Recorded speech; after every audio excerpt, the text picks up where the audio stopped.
Boa noite, pessoal.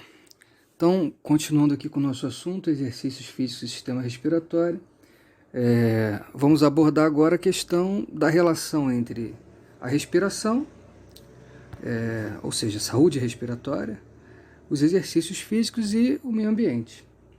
Obviamente, a gente não vai falar detalhadamente desse assunto, meio ambiente, até porque é um tema que vocês vão trabalhar melhor na disciplina de ciências. Vamos focar mais na questão realmente da poluição respiratória, né, da poluição do ar, perdão, que vai influenciar a saúde respiratória. E há outros assuntos também relacionados ao meio ambiente, a poluição respiratória, como cigarro, mas que a gente vai deixar para outras aulas, senão essa aula vai ficar muito longa, com um número muito grande de assuntos para se falar, e vai ficar talvez um pouco enfadonha para vocês, né, por conta da duração. Então vamos lá, pessoal. De maneira geral, nosso objetivo hoje é falar sobre a saúde respiratória, relacionar isso com exercícios físicos e também com o meio ambiente. Bom, embora a gente não vá falar muito detalhadamente sobre o meio ambiente, em todos os seus detalhes e todas as formas de poluição, mas é bom que a gente tenha em mente, né, o que vem a ser a poluição, essa perturbação do meio ambiente, do meio natural, para que a gente possa pelo menos ter uma noção geral do que a gente está falando. Então, quando você olha no dicionário, você observa essa definição aí de poluição, ok? Então, o que a gente tem aí? Poluição é a degradação das características físicas ou químicas do ecossistema por meio da remoção ou adição de substâncias, né? Então, o que você percebe? Quando você retira da natureza algo que deveria estar lá, ou quando você inclui na natureza algo que não deveria estar lá, você vai chamar isso de poluição, ok? Interessante, porque a gente sempre acha que a poluição é só a adição de alguma coisa, né? Você acredita assim, que se você jogou óleo no mar, isso é poluição. Mas na verdade, quando você retira uma árvore, né? Quando você retira alguma coisa que deveria estar ali, ou seja, segundo alguns dicionários, né, isso também seria uma forma de poluição. Não só colocar coisas, né, como também remover coisas que, por ordem natural, deveriam estar ali naquele lugar. Ok? Então vamos lá, vamos agora focar mais na questão do ar, que é o que interessa para nós, porque, enfim, todos os assuntos de poluição interessam, né? Mas, enfim, é o que está mais ligado ao tema que a gente está abordando agora nesse bimestre, que seria o exercício físico e a saúde respiratória. Nessa figura aí, vocês têm alguns detalhes importantes, né? Ou seja, nós temos diversos gases, tá, no ambiente, diversos gases no ar atmosférico. E aí vocês têm uma noção da concentração aproximada desses gases, né? A gente tende a achar que a maioria é oxigênio, né? Na verdade, vocês estão vendo que não é, tá vendo? 78%, tá, dos gases que a gente tem no ar atmosférico é o gás nitrogênio, né? Ou seja, o que mais temos é o gás nitrogênio. Bom, para nossa sorte, nós temos também 21% de oxigênio, tá bom? Vocês veem aí, ó, que o dióxido de carbono, tá? Ele é só o dióxido de carbono e todos os outros gases, né? Eles representam menos de 1%, tá? Para vocês terem ideia, o gás carbônico costuma ser 0,03, né? É bem pouquinho, tá? A quantidade de gás carbônico é bem pouquinha. Eu tinha aqui uma outra figura que mostrava isso, mas eu acabei não colocando ela na aula, né? Mas a concentração de gás carbônico é bem pouquinha, né? Então, como é que a gente consegue isso? Como é que a gente consegue manter essa concentração de oxigênio tão maior, né, do que a concentração de dióxido de carbono, né, que aprendemos que aí é 0,003, bem pouquinho em relação ao oxigênio. Ou seja, nós temos animais que vivem em equilíbrio com outros seres vivos, né, os seres vegetais, né? Então vamos ver aqui uma outra figura, mais ou menos que dá uma representada, mas fica mais ilustrado para que vocês possam entender isso, tá? Com certeza vocês já ouviram isso, né? Mas a gente vai colocar aqui na figura para ficar mais simples de entender. Então o que você tem? Você tem aqui, ó, seres humanos, ok? Então, o que os seres humanos fazem? Eles produzem, né, dióxido de carbono. Ou seja, isso sai, isso é um subproduto, tá? É uma excreta, é um lixo do nosso metabolismo. Por outro lado, a gente precisa da entrada de oxigênio, como vocês estão vendo a setinha lá, né? Os seres vegetais, eles fazem justamente o oposto, né? Eles vão absorver o dióxido de carbono, que é o que a gente coloca para fora, e vão produzir oxigênio, ok? Ou seja, então o que o vegetal vai fazer? Ele vai pegar a luz solar, que é a setinha amarelinha lá, tá? Vai combinar com água e sais minerais, várias coisas que eles vão tirar lá, né, do solo, vão produzir moléculas de carboidrato, tá? Por isso que alguns animais vão se alimentar dos vegetais, porque, enfim, graças a esse processo aí de fotossíntese, eles vão produzir alimento, né? E o que acontece? Ao mesmo tempo que eles produzem alimento, eles produzem oxigênio, tá? Que permite com que o ar atmosférico tenha essa proporção de oxigênio muito maior do que a proporção de gás carbônico. Embora você produza gás carbônico, embora os carros produzam, as fábricas produzam, né? Entre outros gases, ok? Por exemplo, parece que atualmente a produção de gás metano é muito grande por conta do grande número de animais que são criados, né, para alimentação, bois e vacas, né? Parece que esses animais produzem muito gás metano ao ponto disso ser um importante poluente. Enfim, mas a gente não vai entrar nesse detalhe. O que eu precisava que vocês entendessem é que existe um equilíbrio aqui dinâmico entre o homem, né, não só o homem, mas todos os animais e os vegetais. Então você tem o vegetal produzindo um gás que o homem usa e o homem produzindo um gás que o vegetal usa. Então esses dois ficam em equilíbrio, permitindo que o ambiente consiga manter essa concentração de oxigênio maior do que a concentração de gás carbônico, apesar das máquinas e aumento da população humana e animal e por aí vai. Bem, tem um detalhe aqui que a gente precisa saber, que é pouco divulgado, né? Muita gente não sabe. Às vezes você ouve, por exemplo, dizer que a Amazônia é o pulmão do mundo, né? E entre outras frases parecidas com essas. Claro que é importante, né? Temos que preservar plantas enfim, o máximo possível os vegetais que a gente puder. Só que a gente precisa aprender uma coisa muito importante, né? Veja aqui essas proporções, ó. Isso aqui é a produção de oxigênio no planeta, tá? Por tipo de vegetal, né? Então o que você lê aqui, tá? A produção de oxigênio pelos vegetais marinhos, tá? É 50%, né? Na verdade costuma ser maior, né? Porque esse gráfico não está considerando todos os vegetais marinhos, né? Mas parece que a contribuição deles fica entre 55% e 65%. Mas a questão é, mesmo que fosse 50%, tá? A maior produção de oxigênio do planeta, tá, é produzida pelos vegetais marinhos, tá? Algas e, enfim, no desenho aqui, ó, você tem o azulzinho, né, que são, né, micro-organismos também que ficam no mar, né, e nesse verde mais escuro, né, esse aqui de baixo, ó, esse verde mais escuro, mais de baixo, né, você também, são organismos que também vivem no mar, tá? Então você percebe que esses vegetais de terra, né, eles têm uma contribuição bem menor do que os vegetais, tá, da água, tá? Então você percebe que a grande maioria do oxigênio que é produzido e se mantém ali na atmosfera é produzido por esses seres que vivem no meio aquático, tá? Então tem uma figura aqui que ilustra isso mais ou menos, para que vocês possam entender. Então é assim que funciona. Parecido com o que acontece lá com a árvore, né? Só que aqui dentro d'água. Então, ó, esse gás carbônico, inclusive que tem aumentado muito por causa da poluição, né? Ele vai ser absorvido aqui, ó, através do meio líquido, vai chegar lá nesses vegetais aquáticos, né? Principalmente as algas, né? Mas tem outros aí, fitoplâncton e outros enfim, outros seres vivos aí, que isso aí deixa mais para o professor de ciências para conversar com vocês. O nosso foco aqui realmente é a qualidade do ar.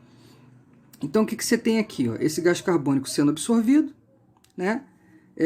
Esses vegetais vão produzir aqui do lado oxigênio, ó, tá? Esse oxigênio aqui vai subir pelo líquido e vai para a atmosfera, tá?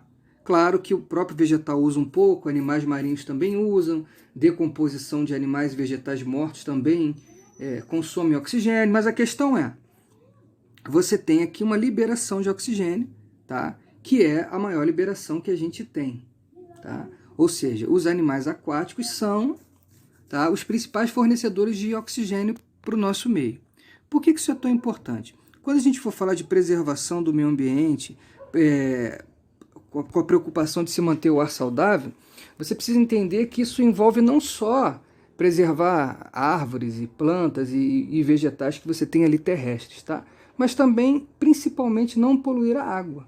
Quando você joga lixo lá no valão, quando você joga lixo no mar, quando você joga lixo em qualquer ambiente aquático e você destrói aquele ambiente aquático, você está destruindo também o ar, tá? Porque você está destruindo os principais seres vivos que vão permitir que o ar tenha a qualidade que ele precisa ter para que a gente viva em equilíbrio, ok? Então vamos lá. Agora que a gente teve uma visão geral de como são os gases que tem na atmosfera, como essa atmosfera se mantém assim, quais são os seres responsáveis por esse equilíbrio, né? Tanto os seres terrestres como seres aquáticos, a gente vai falar de alguns cuidados que você tem que ter para fazer exercícios, né? E considerando essa questão da poluição, tá? Então a primeira dica que a gente pode ter é isso que a gente vai ver nessas duas fotos.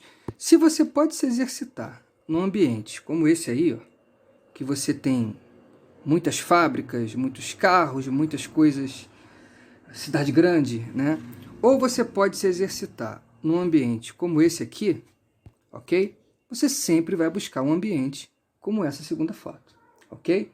Sempre que você puder evitar um ambiente muito industrializado, com ar muito poluído, e tiver um ambiente com mais verde, com mais plantas, com mais árvores, obviamente você vai buscar esse tipo de ambiente, ok? Claro que o interessante é que isso aqui pode ser criado até dentro de uma cidade, né? Até dentro de uma cidade você pode ter parques, lugares com árvores, com gramado, né? Então também é importante você ter essa conscientização de exigir do poder público, né, espaços como esse para que a população possa utilizar, ok? Então vamos agora dar algumas dicas mais específicas em relação ao exercício, né, físico no ambiente aberto, tá? A gente vai focar aqui principalmente em ambientes abertos, porque a gente está falando principalmente da poluição do ar, ok? Então vamos lá. Primeiro a gente já falou sobre, né? Você vai procurar sempre os lugares mais arborizados, lugares com mais vegetação e evitar lugares com muita poluição, né? Segundo, você vai consumir, sempre que possível, né, alimentos ricos em vitamina C e vitamina E, né? Tem algumas pesquisas que mostram que essas vitaminas antioxidantes te ajudam a lidar um pouco melhor, né, com os males que a poluição vai te causar, tá? Terceiro cuidado aí importante é que você evite, se você não tem opção de se exercitar num lugar que tenha, né, um ar mais limpo, você viva realmente num lugar mais poluído e você não tem muita opção, você evite então uma intensidade de exercício muito grande, né? Eu coloquei entre parênteses nariz e boca. O que isso tem a ver, né? O que isso tem a ver com a história? O que acontece? Quanto mais intenso o exercício, vocês devem lembrar daquela aula que eu falei para vocês, que atividades mais leves, o ar fornecido pelas fossas nasais, ele é suficiente. Atividades mais intensas, você vai usar mais a boca.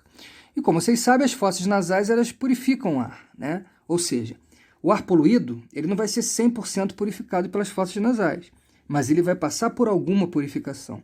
Já o ar que entra pela boca, ele não vai ter purificação nenhuma, né? Então é o ar o máximo poluído possível. Ou seja, num ambiente poluído, né, respirar pela boca é ainda mais complicado. Só que durante um exercício, como a gente já aprendeu, você tem que respirar pela boca. Não dá para respirar só pelo nariz. Mas a questão é, quanto mais intenso é o exercício, mais você vai usar né, essa respiração oral e menos a respiração pelas fosas nasais, ou seja, você vai respirar mais pelo nariz, você precisa de mais oxigênio. Então, num ambiente muito poluído, né, se você é uma pessoa que você lá dá sua corrida, jogar o seu futebol, mas o único lugar que você tem para fazer isso é um lugar que realmente tem muitos carros, tem trânsito, você não tem escolha, você realmente vai preferir atividades menos intensas, tá? É um dos cuidados que você vai ter que ter. É importante a gente citar, pessoal, que já houve algumas pesquisas que tentaram avaliar o seguinte: o indivíduo ele mora num lugar que é mais poluído, ok? Então, ele seria um indivíduo então sedentário, não faria exercício nenhum, né? Ou um indivíduo ativo, ok? Ambos no mesmo lugar, tá? No local com ar mais poluído, né? O que acontece? O indivíduo ativo, ele vai levar vantagem. Ou seja, é melhor fazer exercício físico num ambiente poluído, em que você vai respirar um ar não tão legal, do que não fazer exercício nenhum, ok? Quer dizer, obviamente a gente está falando em condições normais, né, pessoal?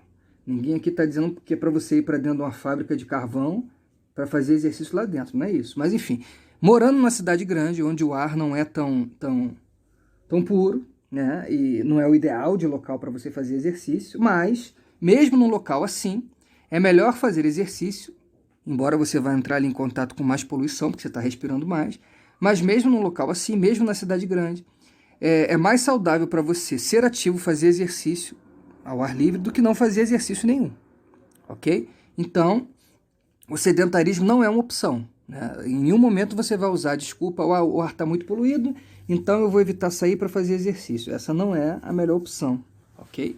A melhor opção sempre vai ser você fazer exercício. Agora, como a gente está aprendendo aqui, tem alguns cuidados que você pode tomar e que você deve tomar para poder minimizar os males aí da poluição, né? Como nós já falamos aqui de 3 dicas, né? Buscar locais com mais vegetação, consumir vitamina C e E e diminuir a intensidade quando você realmente não conseguir utilizar um local com menos poluição. Algumas coisas que você deve evitar, né? Então vamos lá. Se você tem opções de horário para fazer exercício, você sempre vai procurar a opção de horário em que você não tenha um pico tão grande de carros, tá? Então, digamos que você vai correr ali numa rua que tem carros, tá? Primeiro, essa é uma dica que eu não escrevi aí, mas já que a gente está falando sobre trânsito, é uma dica que eu vou também dar, né? Se você pode correr num local que tenha poucos carros, como ruas mais residenciais, e uma rua que tenha muitos carros, né? Como uma Avenida Brasil, uma Dutra, um Washington Luiz, né? Essas ruas que tem muitos carros, né? Obviamente você sempre vai preferir uma rua com menos carros. Ruas mais residenciais, em que você não tenha tantos carros passando, né? Então, isso aí, né, evitar locais com muito trânsito, né, sempre vai ser o ideal, né? Agora, mesmo na rua que você está, se ela, enfim, ela tem algum trânsito, o ideal é que você evite o horário de pico. Ou seja, se você tem um horário que tem muito trânsito, que está engarrafado, que tem muitos carros, e você tem um horário que tem menos carros, você vai procurar aquele horário que tem menos carros, ok? Ou seja, alguns acreditam que o horário da manhã, né, antes das 8, né, seja o horário ideal. Eu não me arrisco muito a dizer isso, porque eu sei que tem lugares que 6, 7 horas da manhã o trânsito está já muito grande, né? Então, de repente, num lugar desse, um horário mais cedo seria o ideal, né? Enfim, então, mas aí a pessoa às vezes no horário mais cedo não dá, então talvez para ela o ideal fosse um pouco mais tarde, né? Então isso aí é um pouco relativo, fica ao critério da pessoa perceber o horário no lugar onde ela mora, em que ela não tem tanto fluxo de carros, né? Então seria bom para ela evitar aquele horário, né? Evitar a proximidade, né? Ou seja, já falamos sobre isso em 2 situações. Quando você evita o horário de pico e quando você evita, quando você procura um lugar mais arborizado como está lá atrás, você já está evitando a proximidade desses veículos e fábricas, né?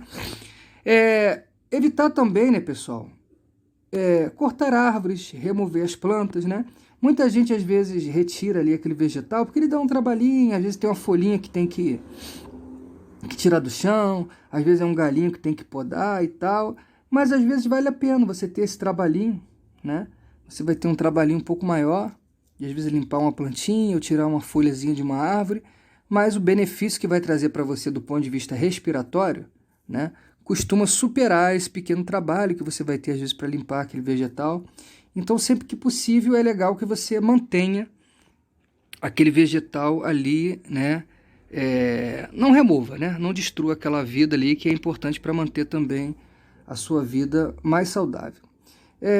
Tem aqui um Centro Internacional de Controle de Doenças, né, o CDC, que ele é reconhecido, né, mundialmente, enfim, tem uma certa credibilidade, e eu fui dar uma olhada nas recomendações mais atualizadas dele, né, e aí você percebe aí, né, o que ele fala para você. Olha só, que quando a qualidade do ar é pobre, né, você deveria ajustar, né, a sua atividade física, a sua rotina, para evitar respirar poluição demais. É isso que está escrito aí em inglês, né? Enfim, ele dá algumas dicas, né, que a gente tem que levar em consideração, a gente tem que analisar criticamente. Por isso que primeiro eu dei as minhas dicas adequadas ao lugar onde a gente vive, para depois a gente analisar essas recomendações aí que são meio que mundiais, né?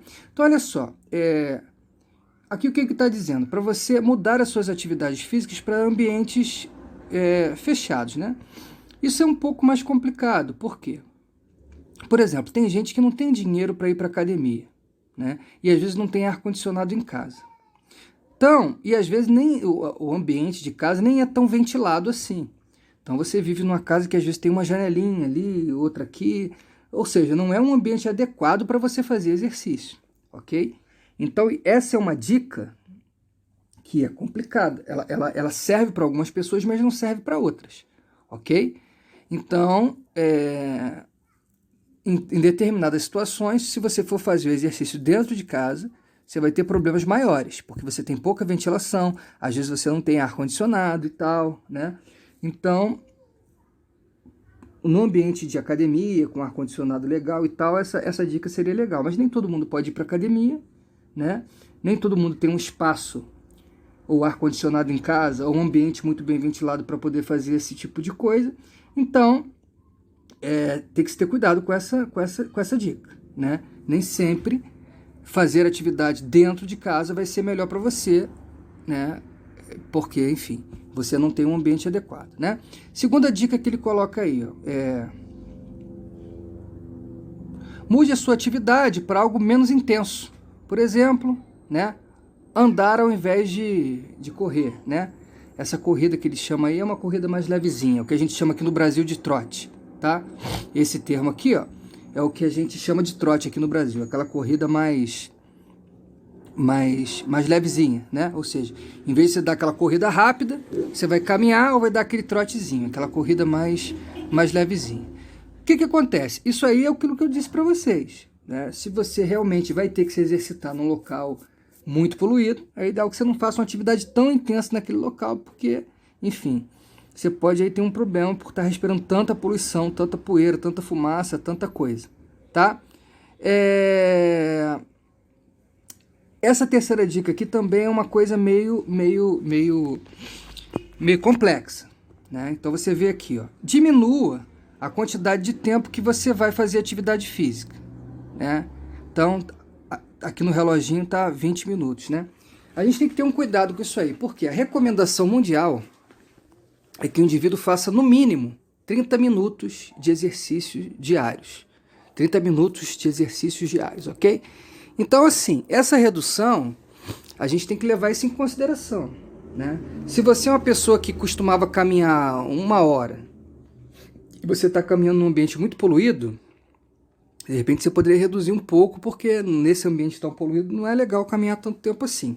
Agora, se você já é uma pessoa que caminha meia hora, que é o mínimo, né? Ou corre meia hora, ou joga futebol meia hora, enfim, independente da atividade que você faz. Se você está aí no valor de meia hora, que já é o valor mínimo recomendado para a saúde, eu não te recomendaria reduzir isso aí, né? Por um tempo menor, tá?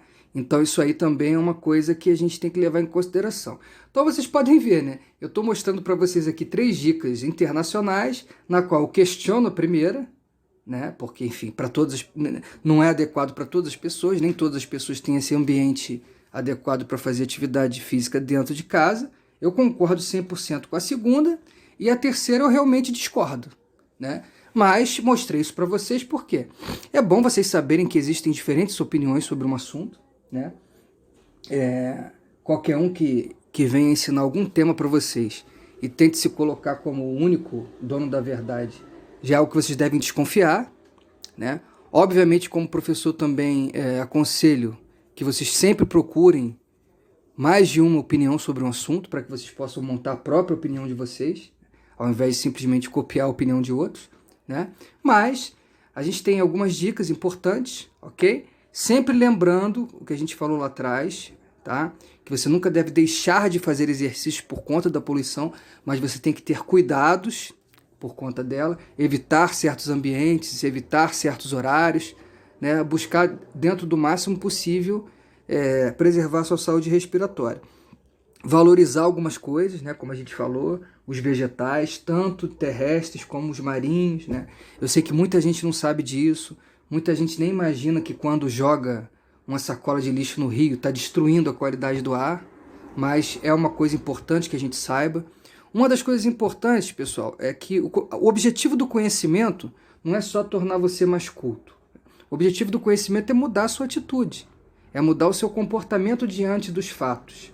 Se você percebe que poluindo a água você destrói o ar, e você percebe que o ar é importante para você, né, assim como a água também é, obviamente, vocês sabem que a gente teve problemas aí de água no Rio de Janeiro, né, enfim, por conta da poluição do Guandu, né? O rio estava tão poluído que estava difícil para a SEDAI fazer o tratamento da água que as pessoas bebiam, né? Vocês devem lembrar que a água ficou com gosto estranho aí por um bom tempo, né? É bom e importante que a gente lembre que a população tem uma parcela de culpa nisso aí, né? Obviamente que sim, se você paga a água, você tem direito de exigir uma água de qualidade. Ninguém aqui está dizendo que não, né? Ninguém aqui está querendo eximir a empresa da responsabilidade dela. Mas o que eu estou querendo dizer é o seguinte: se você percebe que o grau de poluição do rio é tão grande a ponto de dificultar o tratamento da água que você bebe, obviamente você como cidadão tem que fazer a sua parte e tentar não contribuir com isso, né? Então, por exemplo, se tem um lixeiro que passa todo dia na sua rua, você vai colocar o lixo lá para o lixeiro levar, você não vai jogar o lixo no rio, né? Perto da escola aí tem um rio em que a gente vê que tem, né, uma grande quantidade de lixo jogado, ou seja, e tem lixeiro passando. Então as pessoas têm a opção de colocar ali, esperar o lixeiro chegar, mas elas jogam o lixo no rio, né? Isso vai destruir aquele ecossistema aí, né?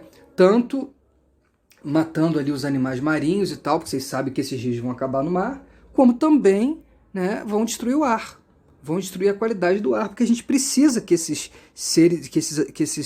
seres marinhos existam para que eles possam manter um equilíbrio, né?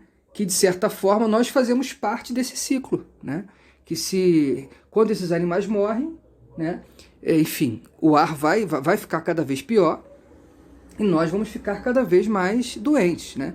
Eu não entrei nesses detalhes nessa aula, senão ela ia ficar muito longa, mas eu tenho alguns estudos, de repente numa aula presencial com tempo maior a gente pode abordar isso, mas tem alguns estudos que comparam o número de pessoas com doenças respiratórias e a qualidade do ar, né? Ou seja, pessoas que vivem em ambientes menos poluídos, né?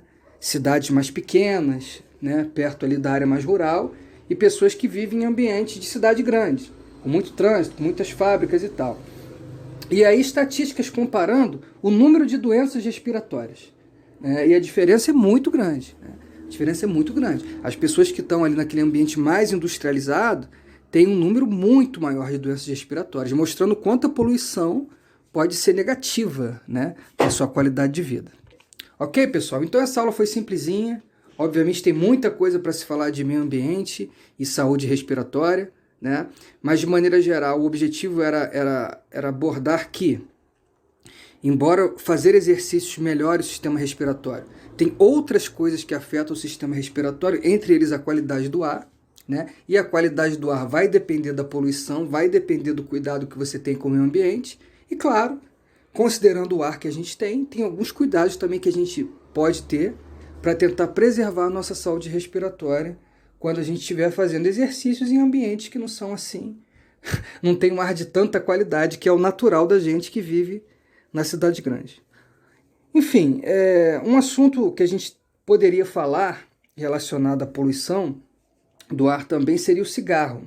Mas eu vou deixar o cigarro para uma próxima aula, porque,